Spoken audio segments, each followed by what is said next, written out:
Bueno, aquí tenemos a Isaac. Isaac Morales es politólogo y magíster en políticas públicas de la Universidad Nacional de Colombia, monteriano, docente de partidos políticos y sistemas electorales en la Facultad de Derecho, Ciencias Políticas y Sociales de la Universidad Nacional de Colombia, coordinador de la línea Democracia y Gobernabilidad de la Fundación Paz y Reconciliación Pares Colombia, investigador y analista político, y es director del podcast En Democracia, Entre Pares y Canal. Entonces aquí tenemos a Isaac.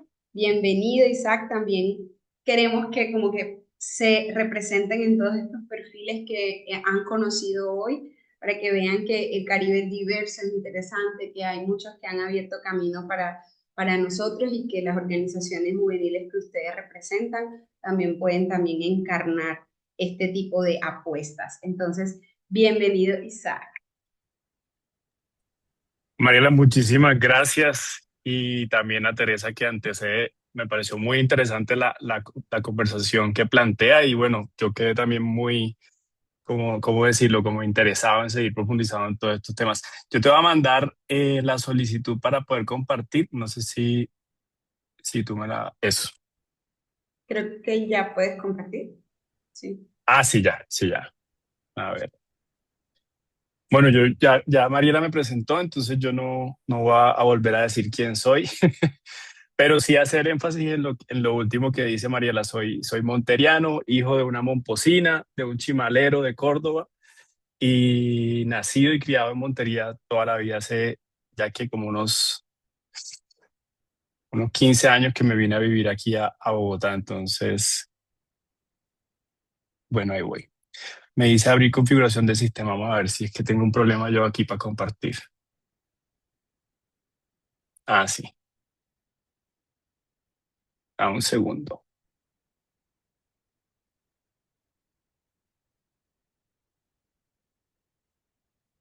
Listo. Ya ven mi pantalla. Sí, sí se ve. Y sí, la vemos. Bueno, como yo sé que de pronto estamos en un momento de transición entre espacios, les voy a pedir que hagamos un ejercicio. Bueno, primero voy a hablar sobre estos dos temas, sobre desinformación y democracia en entornos digitales. Yo soy Isaac Morales y ese es mi arroba en algunas de las redes sociales. Pero primero empecemos con esto, como a escanear este código QR, lo pueden hacer desde sus celulares y voy a tratar de dejarles el link también aquí en el chat para que puedan acceder. Bueno, la primera pregunta es sobre democracia. Bueno, ¿democracia qué es? Esto es como un ranking. Entonces, la idea es que ustedes digan, para mí primero es participar, movilizarse, ir a votar, opinar. Yo sé que de pronto las opciones están ahí como muy cerradas, pero a ver ustedes qué opinan como en niveles de importancia, por así decirlo. Tenemos ahí unos 3, 4 segunditos. Hay 16 personas con el link abierto, entonces a ver cómo van. 17.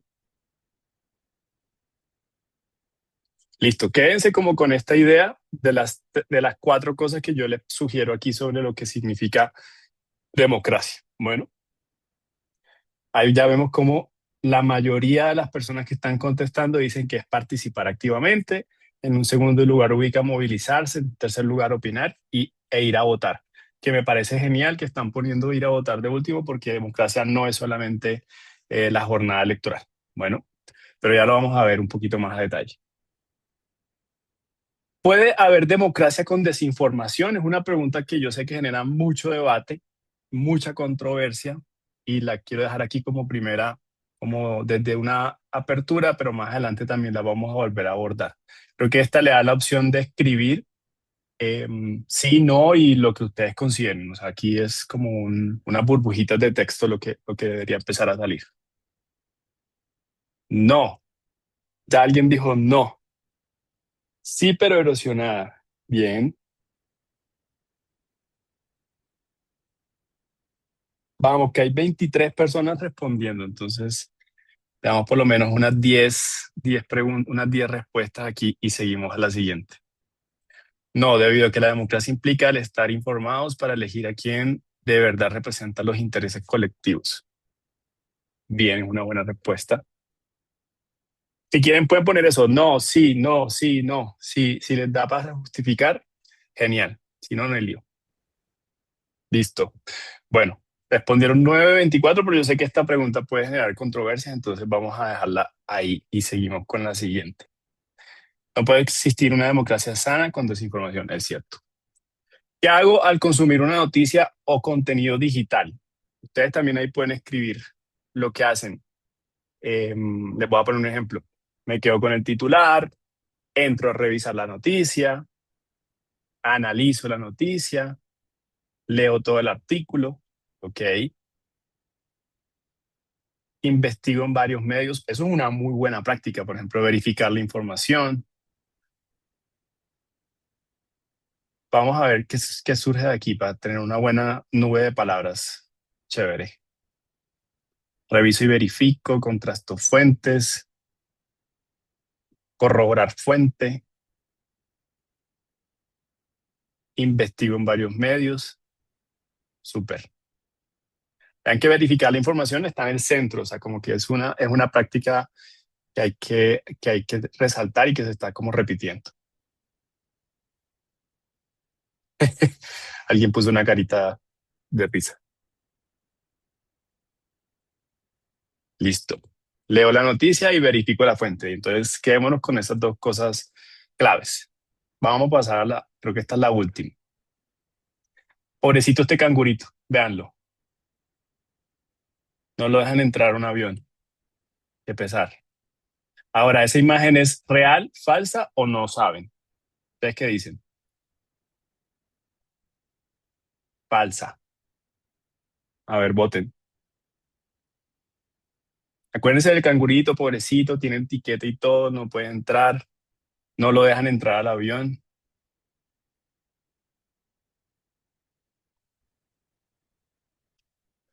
Bueno, la mayoría, ya van 10 de 28, han dicho que es falsa. Bueno, la mayoría ha dicho que es falsa. Listo, entonces paremos ahí con el Mentinet y volvamos acá a la presentación. Voy a volver a compartir la presentación.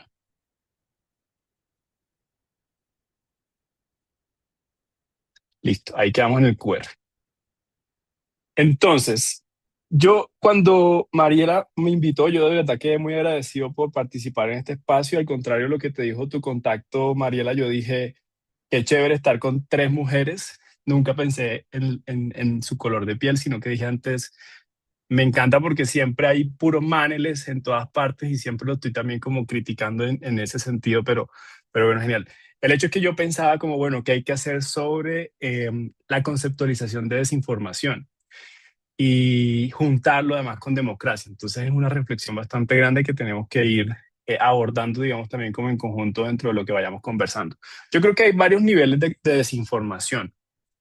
Desinformación no es solamente noticias falsas, eso es como una parte de lo que uno podría conceptualizar dentro de las nociones de desinformación y que son cada vez más recurrentes, sobre todo cuando estamos hablando de redes sociales y de medios digitales en donde se ha vuelto como una cosa muy común el hecho de poder compartir información de cualquier tipo sin ningún tipo de verificación y por todos los canales posibles, independientemente de cuál sea. Las más comunes las vimos incluso en la época de pandemia, como se hacían réplicas de información relacionadas con el COVID y demás, pero pues eran puras noticias falsas o fake news.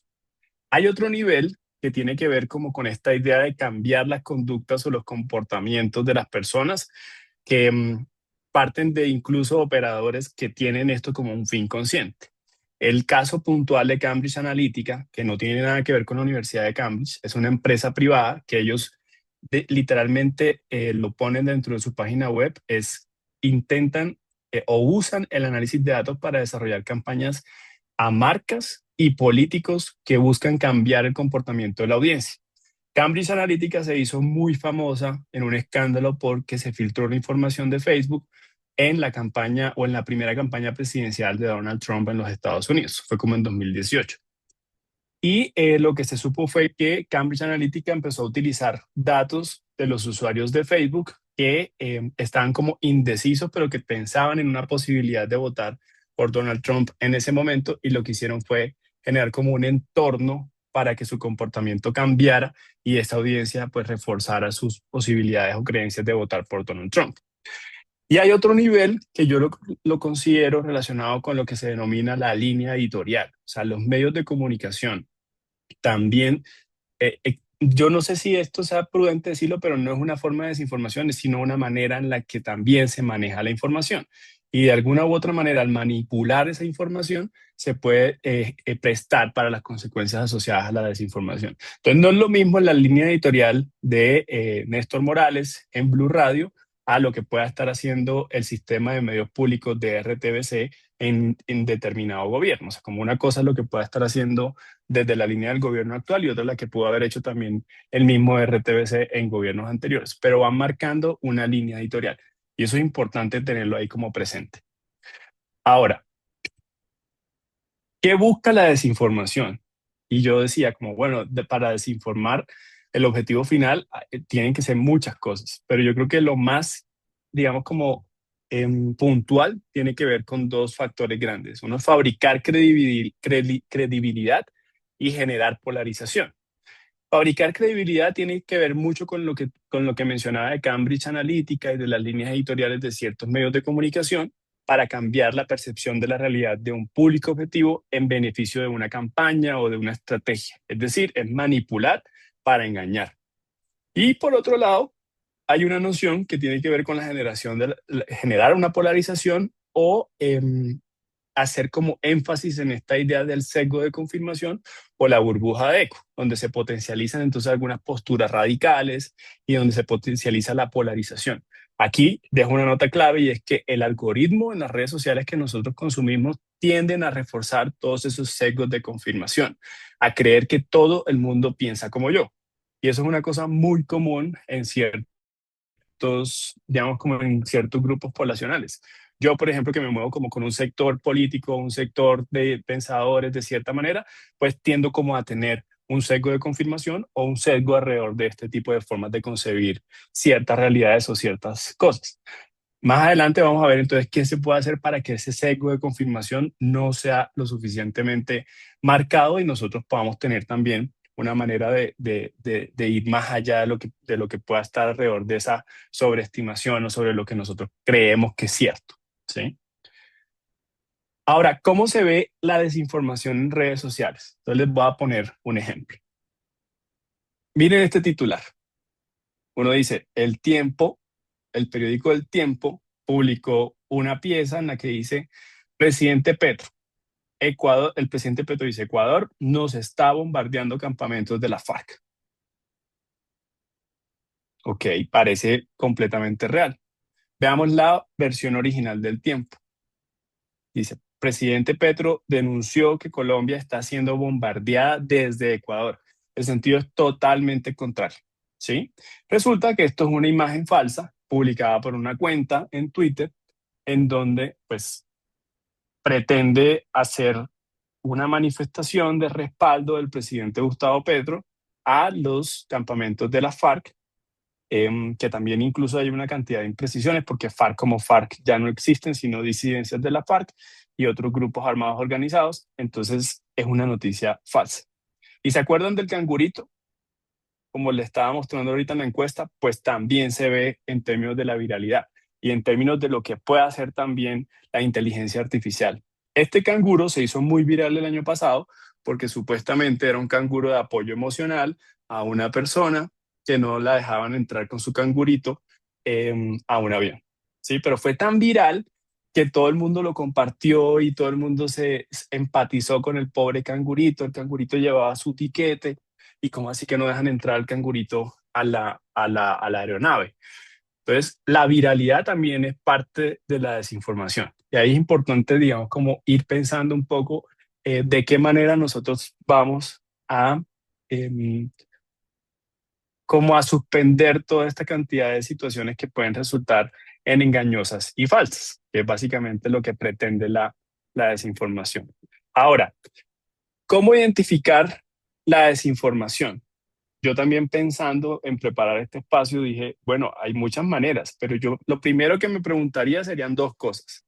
Y son preguntas que también les quiero dejar a ustedes para que más adelante cuando se enfrenten a noticias falsas y a contenido dudoso, puedan preguntarse lo siguiente, y es, ¿lo que estoy viendo busca que me informe o busca impactarme también? ¿Sí? Porque muchas veces publicaciones como la que vimos ahorita de Petro y las cuentas estas que se dedican a hacer campaña en contra del que sea, en contra de Petro, en contra del uribismo, demás, lo que comúnmente se conoce como las bodegas, tienden es, más que informar, a generar una controversia, como a impactar y sobre todo a emocionar, es decir, a tocar las fibras de las emociones. Entonces la segunda pregunta es, ¿me hace pensar o emocionarme? O sea, ese contenido me pone a pensar realmente, ok, hubo un bombardeo en la frontera colombo-venezolana y el presidente está cuestionando que se ataque a los campamentos de las disidencias de la FARC. Pensémoslo, ¿sí? Sí, tenemos una persona aquí. ¿Perdón? La botellita no la tienen por ahí, ¿oyeron? Ahorita no la tienen. No, parece que a alguien se le activó el micrófono. Ah, ya. Déjame lo silencio. Listo, listo. Pero bueno, sigamos ahí. Estos son como una suerte yo no, yo también creo que es importante que ustedes tengan una cosa presente y es esta idea de la falacia de la autoridad también. Entonces, ir cuestionando todo lo que incluso yo esté diciendo. Eso es parte también del ejercicio de cómo identificar la desinformación. Pero he sugerido que se desconfíe si se dicen cosas demasiado certeras. O sea, si ustedes han visto un video o una noticia que termina siendo una noticia falsa, termina siendo como demasiado contundente. No se habla de probablemente, no se habla de presuntamente, es posible que.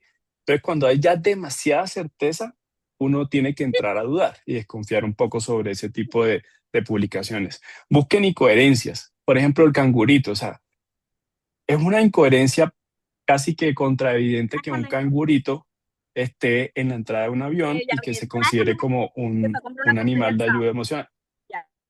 Bueno, chicos, él estaba comentando. Creo que hay Voy un a mirar. micrófono encendido que Sí. no deja que se escuche bien a Ahora nomás. Es creo que Ferney MJSI. Yo sí, yo sé, no. Después de mí viene Camila. Pero el requisito es... Y, por favor. Ya. Ya. Sí, Es ya. que no sé por qué no soy coanfitriona. No hay problema. Espérenme que ahora yo no los veo a ustedes. Ah, ya. Ahí están viendo la pantalla, ¿cierto? Sí. Les decía, hay que también pensar en buscar siempre incoherencias. Las imágenes que son generadas por inteligencia artificial o que tienden a ser un contenido falso, pues también suelen tener ciertas inconsistencias o incoherencias dentro de la misma imagen. Si es un video o una imagen, hay que buscar cosas que no cuadren. Hay que buscar esa imagen también, uno la puede buscar en plataformas como la de Google Imágenes y verificar si esa imagen es real o no. Verificar la fuente, que fue algo que muchos contestaron en la pregunta del Menti, y es realmente leer la noticia, leer lo que se está viendo y buscar las fuentes de manera que uno pueda decir son confiables y que se puede verificar la fuente directa.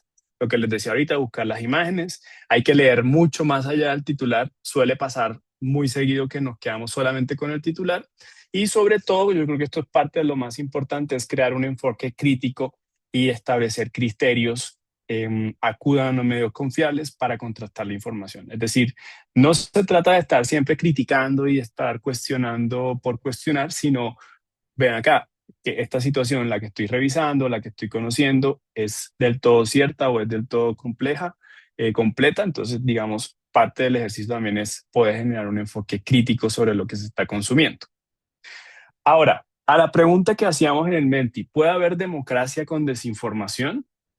Muchos dijeron sí, la mayoría dijo no, pero yo creo que no hay una respuesta concreta. Yo diría que sí. Pero antes de hablar de eso, también quería dejar como unos preceptos sobre lo que se entiende por democracia. Democracia es un concepto lo suficientemente amplio en el que yo creo que caben muchos otros elementos o muchos otros aspectos, pero normalmente están asociados a unas condiciones de derechos o unas reglas de juego establecidas en las leyes o por lo menos en la mayoría de las democracias en el mundo hay una suerte como de reglas de juego de la democracia. Es un entorno en el que se protege o se promueve el pluralismo y la diversidad ideológica. Es decir, cuando ya nos enfrentamos a autoritarismos, a dictaduras, a nociones ajenas o diferentes a la diversidad ideológica o que tratan de coartar esas diversidades, ya hay un riesgo también para la democracia. Existen nociones también de participación política, y aquí es importante lo que hablábamos ahorita, lo de los rankings, de lo que era la democracia, si era movilizarse, si era participar o si era el voto. Es que participación política se puede entender de diferentes maneras. Lo que ustedes, por ejemplo, hacen desde sus territorios y desde sus organizaciones, o lo que hacemos organizaciones como la de Mariela o la fundación en la que yo trabajo, es precisamente eso, generar una participación política que va no solamente en términos electorales, sino que va mucho más allá. Incluso movimientos como el del movimiento social del 2021 también es parte de una participación política. En democracia se protegen las libertades, se protegen las igualdades, y hay una noción que siempre es muy común que tiene que ver con el enfrentamiento entre las mayorías y las minorías. Técnicamente, en democracia no es como nos enseñaron en los colegios, que es el poder de las mayorías. Al contrario, es la protección de las minorías, porque si no, las mayorías se llevan por delante todo. Y adicionalmente, pues en democracia hay unos actores o unos participantes ya establecidos que tienen unas dinámicas de institucionalización propia, que pueden ser los partidos y los movimientos políticos. Pero bueno, con eso más o menos en la base de lo que significa la democracia, podemos avanzar ahora sí a la pregunta. Yo diría que sí, pero con muchos riesgos. Yo, de hecho, a mis estudiantes siempre les digo, ok, ustedes pueden responder sí o no, argumentenlo bien por qué. Pero si quieren hacer una respuesta en la que gane en todos lados, digan depende. Entonces depende, porque si queremos una democracia completa, no puede haber desinformación. ¿Por qué? Porque la participación ciudadana, con unas premisas falsas, con una información engañosa, puede generar votos y puede generar opiniones influenciadas por ficciones. Y eso trae una consecuencia bastante grave, que pueden ser decisiones y políticas cerradas. Entonces, se podría estar premiando esas políticas cerradas y esas decisiones cerradas, y resultar en dos cosas que ya hemos mencionado muy tangencialmente, que es el autoritarismo y la polarización. Autoritarismo y polarización son consecuencias de la desinformación, y son consecuencias de la desinformación en democracia. Ahora, ¿cuál es el papel de los jóvenes o qué deben hacer los jóvenes en estos contextos también? Yo sugeriría que se diera como esta suerte de escalera, y es aprender o es apropiarse del uso de las tecnologías. Muchas de las personas que saben y conocen más de estos temas de tecnología que yo, siempre me dicen, es que la tecnología no es mala, el malo es el uso que se le termina dando. Pero yo sugiero que se haga como esta suerte de transición entre el tic-tac-tec, es decir, pasar de lo cotidiano, que es el uso de las tecnologías de la información y la comunicación, esta parte de aquí, voy a ver si puedo usar sí, empezar con las TICs, tecnologías de la información y la comunicación, que es el uso que le damos cotidianamente. Luego pasar a las TAC, que son las tecnologías para el aprendizaje y el conocimiento. Entonces, esto es como lo cotidiano. Esto es como lo que nosotros usamos para informarnos de manera completa y objetiva. Y por último, o un último eslabón, es lo que se conoce como las TEPs, tecnologías para el empoderamiento y la participación. O sea, este es el nivel de incidencia, este es el nivel de incidencia más grande al que se debería llegar, como una suerte de escalera. Transitar de lo cotidiano a la incidencia. ¿Para qué? Pues para que en ese último nivel de participación nosotros podamos hacer uso de esas tecnologías, pasar de solamente comunicarnos a poder hacer algún tipo de influencia o de incidencia en términos políticos. Y lo hemos visto con varios influenciadores en Colombia, por ejemplo, que ven un problema social y terminan documentándolo y terminan ejerciendo presión para que las autoridades puedan resolverlo. Un caso muy puntual se vio recientemente en las elecciones del Congreso, un señor que se utilizaba un disfraz de elefante blanco denunciando los problemas de corrupción en las obras de construcción del país, y pues a través de sus redes sociales y demás logró consolidar una comunidad que respaldaba su ejercicio de incidencia. Pero también hay unas recomendaciones muy puntuales en términos de lo que se debería hacer, y es el desarrollo de habilidades. Y yo concentraría este desarrollo de habilidades en términos del uso de la tecnología en cuatro componentes grandes. Primero es alfabetizarse. O sea, muchos de los que están aquí conectados seguramente son nativos digitales y han nacido con la cercanía a algún tipo de dispositivo móvil. Muchos seguramente no han tenido ese acceso. Ha habido dificultades al acceso de Internet y demás. Pero si uno lo compara con lo que era, no sé, en mi época de infancia, eh, el acceso a la tecnología hoy es mucho más avanzado, ¿sí? Tan es así que incluso cerca del 60% de la población en el mundo recibe noticias falsas casi que a diario. Entonces, alfabetizarse es conocer bien cómo se utilizan estas tecnologías y cómo se utilizan estos aparatos tecnológicos. Desarrollar comunicación y colaboración es un nivel en el que yo creo que muchos de los influenciadores o de las personas que quieren empezar a generar contenido terminan, digamos, como empezando su ejercicio. Pero colaboración también va del papel de quien consume. Si, por ejemplo, en mi TikTok yo hago un video sobre X opinión y ustedes no están de acuerdo, podrían también colaborar diciéndome como, oye, Isaac, yo creo que se debería analizar este punto desde esta perspectiva. Eso es colaboración. O cuando ustedes hacen un trabajo del colegio, de la universidad en un Google Drive o en un compartido, eso también es colaboración y es saber comunicarse. Aprender de ciberseguridad, yo creo que esto no es llevarlo a los niveles de inteligencia y contrainteligencia policial y militar y demás, sino tener unos conceptos básicos de protección tanto de su identidad como de sus datos, porque terminan siendo lo suficientemente vulnerables, sobre todo en entornos digitales. Entonces, tratar de tener ciertas precauciones al momento de, por ejemplo, grabar un video, no hacerlo en donde se vea exactamente su casa, tratar de no dejar a la vista de los espacios de video información sensible, su documento de identidad, su dirección y demás. Y ya un último nivel es el desarrollo de esta posibilidad de generar contenido que yo creo que es un punto bien complejo, pero también bien fácil de poder proponer unos puntos de vista y unas nociones propias de lo que uno considera desde sus propias redes sociales. Y muchos expertos también dicen eso, como es que estamos en una época en la que la información es tan amplia que termina siendo fácil también de generar y de producirse. Pero siempre también teniendo en presente, no sé, por lo menos unos postulados de Habermas que recientemente pues falleció, es esta idea también de la acción comunicativa, buscar esa interacción social del entendimiento mutuo, y para mí la generación de contenido puede dar lugar a eso.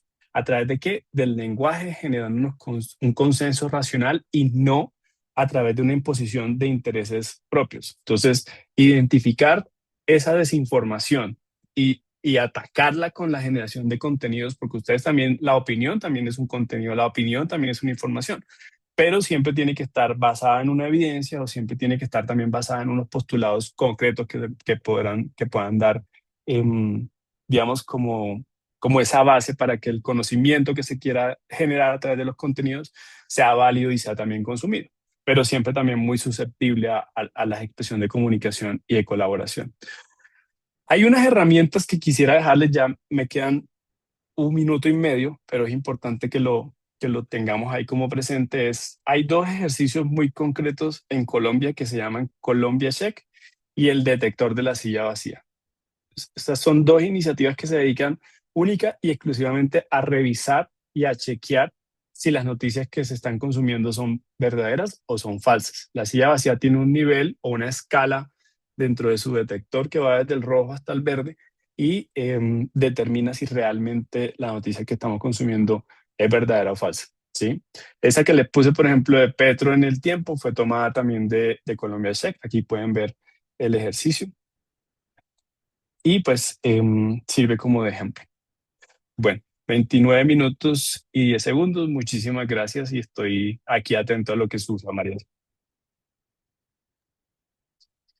Muchas gracias, Isaac, por la intervención. Yo creo que fue bastante información en todo el tiempo y complementa mucho el ejercicio que hicimos al inicio sobre democracia.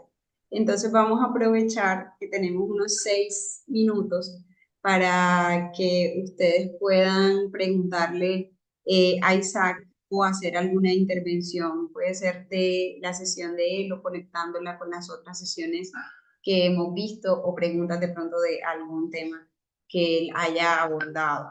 Entonces, vamos a abrir espacio, pueden alzar la mano o activar ahora sí el micrófono para hablar. Angélica dice, tengo una duda, pero la voy a escribir por aquí. Entonces vamos a esperar que Angélica la escriba. Si alguien más tiene alguna pregunta, un comentario, una duda para Isaac o para el resto de la plenaria, es el momento.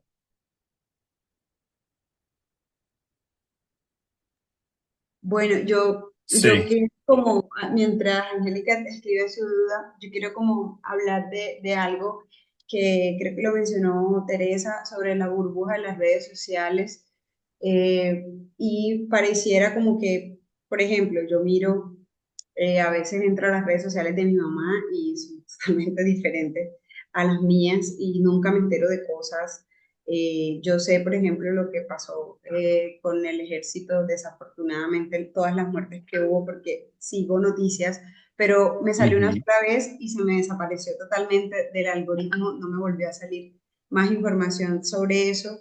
Y justo ayer mi mamá, casi 3 días o 4 días después, ella todavía sigue teniendo una cantidad de información, pero ya desmoronada mi mamá totalmente por toda la información que está recibiendo.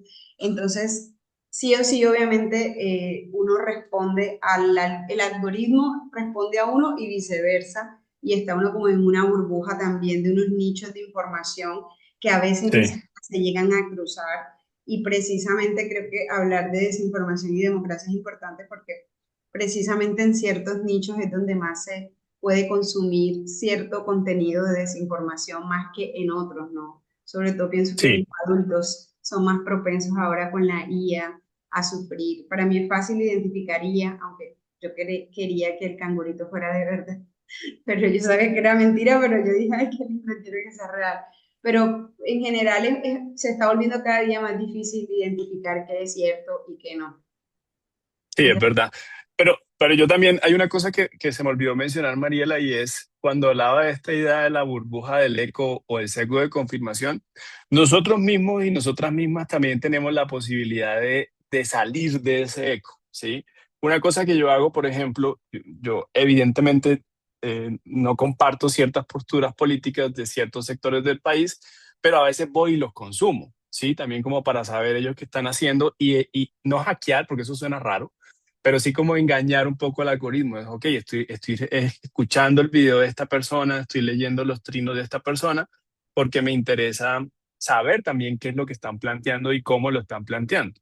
Entonces, ahí uno sale un poco de ese sesgo, de ese eco, de esa burbuja de eco, y también puede entrar a controversias con con esas otras formas de pensar.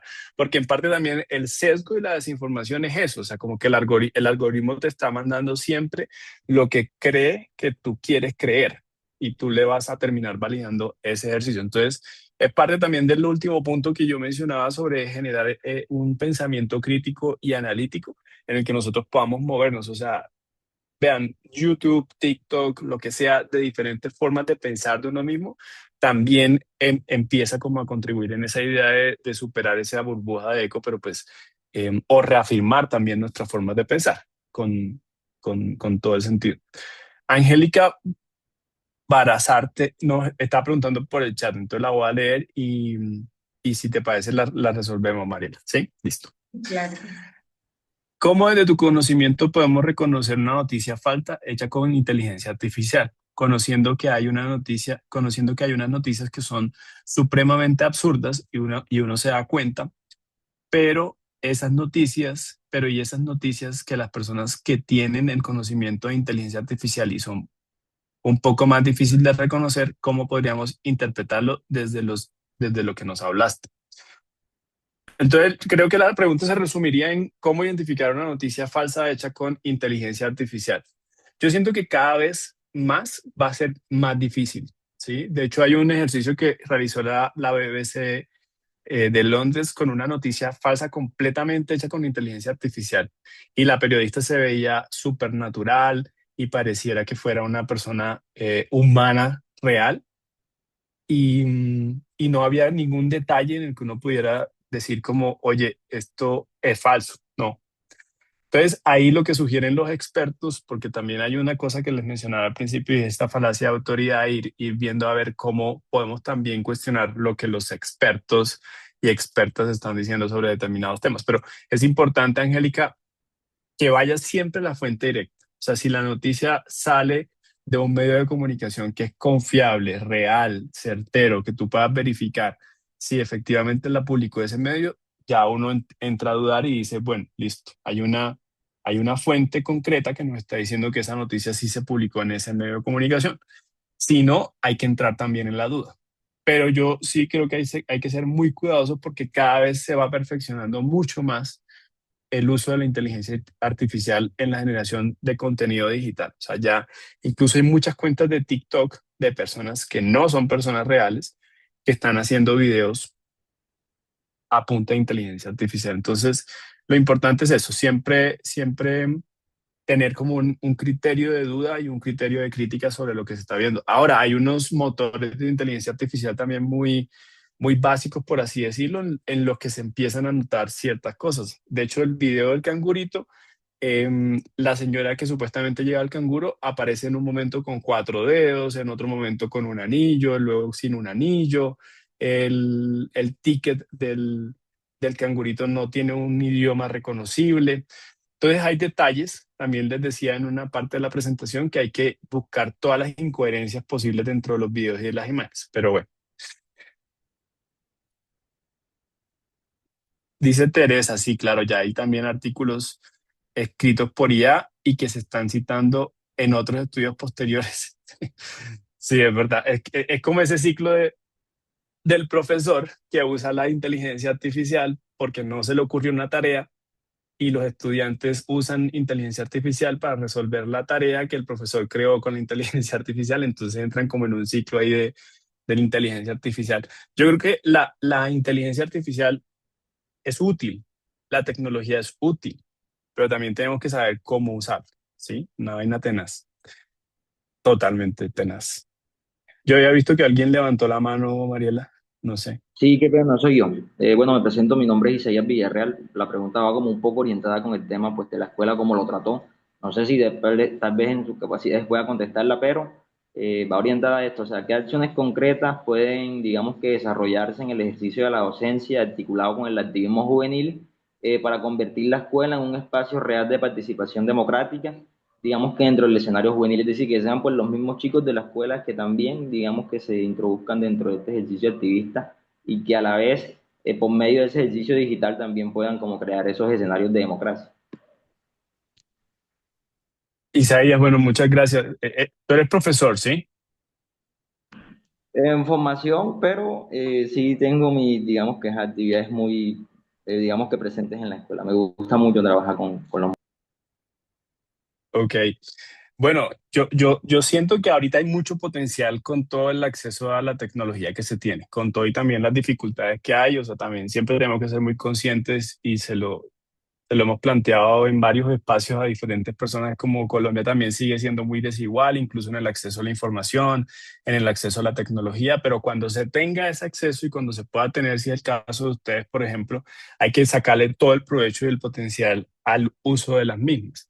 Y ahí, digamos, como en las habilidades que trataba de mencionarles sobre lo que representaba la colaboración, el aprender a comunicar, el aprender sobre seguridad cibernética, el aprender sobre la generación de contenido, es la base fundamental para que las nuevas generaciones puedan empezar a generar esa incidencia de la que se habla en el último escalón de las tecnologías para el empoderamiento y la participación. Es buscar cómo también esa forma de participar en los entornos digitales terminen convirtiéndose en cierto grado de incidencia para el fortalecimiento de la democracia y sobre todo en las demandas que se puedan hacer a las autoridades territoriales y locales. Entonces, mencionar algunos ejemplos. O sea, el solo hecho de, por ejemplo, que un joven, un estudiante, documente las dificultades que hay, por ejemplo, en su colegio.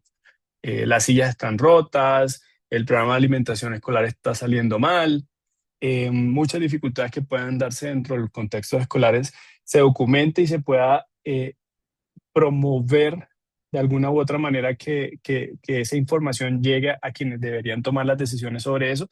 Ya eso implica un fortalecimiento de la democracia, porque estamos teniendo veedores con un teléfono, que estamos teniendo veedores ciudadanos con una manera de poder publicar y de promocionar información que está afectando realmente a la ciudadanía y a la población.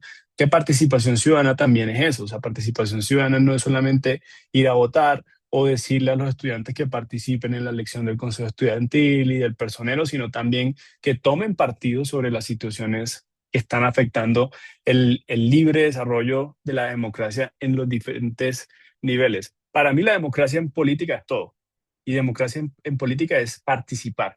Y participar no es solamente votar, participar también es hacer incidencia, es generar contenido, es generar una opinión también.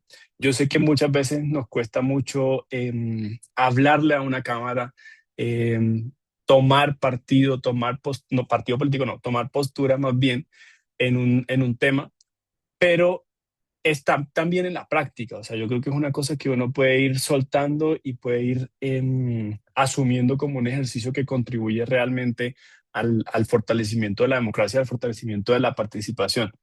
Em, y apoyarse también en organizaciones como las que nosotros trabajamos. Pares siempre está también muy abierta a colaborar, o sea, como que si es necesario replicar una información, todos nuestros medios digitales siempre están disponibles para fortalecer la democracia y la participación ciudadana. Ahí estamos, de hecho, ensayando con un podcast, lo mencionaba Mariela, con Tercer Canal, que lo llamamos así, En Democracia, y es básicamente traducir lo que se produce desde la fundación de una forma más masticable para que las personas puedan consumirlo. Dedicamos una primera temporada al ejercicio de candidaturas cuestionadas que participaban en las elecciones del 8 de marzo. Entonces, poco a poco van surgiendo cosas, pero bueno, no hablo más. Gracias, Isaac.